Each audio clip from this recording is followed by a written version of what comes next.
Now, Ukraine's cash reserves are draining pretty fast. NATO's weapons stockpiles are also thinning out, while Russia's forces press relentlessly ahead. Our next story explores the ground reality of how Ukraine is now facing a multitude of crises, both on the front lines and also in the capital. Take a look.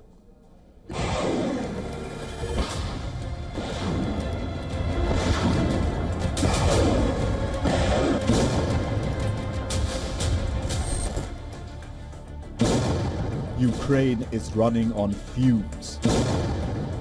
On the battlefield, Russian troops have an upper hand. New Ukrainian recruits are running away from the front lines. Now, fresh reports expose a grim reality. Kyiv's war chest is nearing empty as payments to soldiers, bills and battles mount. There is also no help coming from its allies.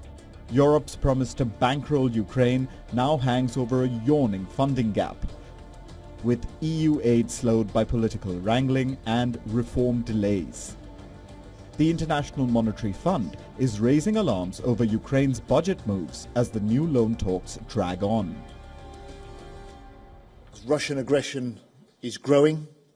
The war in Ukraine continues to rage, and the US has rightly challenged European nations to do more and to spend more on defence. So today, the E5 is more important now than it was a year ago. Russia's unprovoked war against Ukraine is the most obvious example of the threat. But the danger posed by Russia will not end when this war does.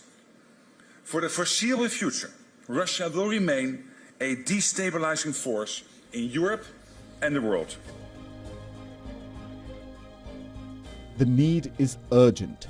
Poland's state-owned Nitrochem TNT factory manufactures almost 90% of the TNT used by NATO nations. Now, the war in Gaza has depleted its reserves. This has left NATO's arsenal empty.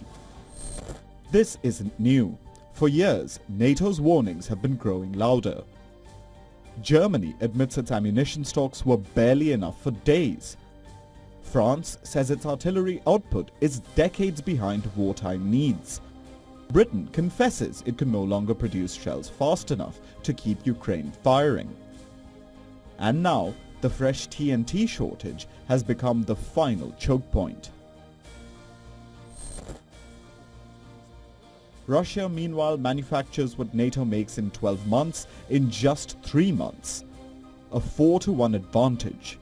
By 2024, Moscow was pumping out 250,000 artillery rounds monthly. NATO's 2026 target? Only 267,000. Barely parity, not dominance. Time is the real enemy. Experts say NATO's economic and military machinery must accelerate to keep pace, or risk losing the strategic edge as Russian forces push deeper. Bureau Report, WION, World is One.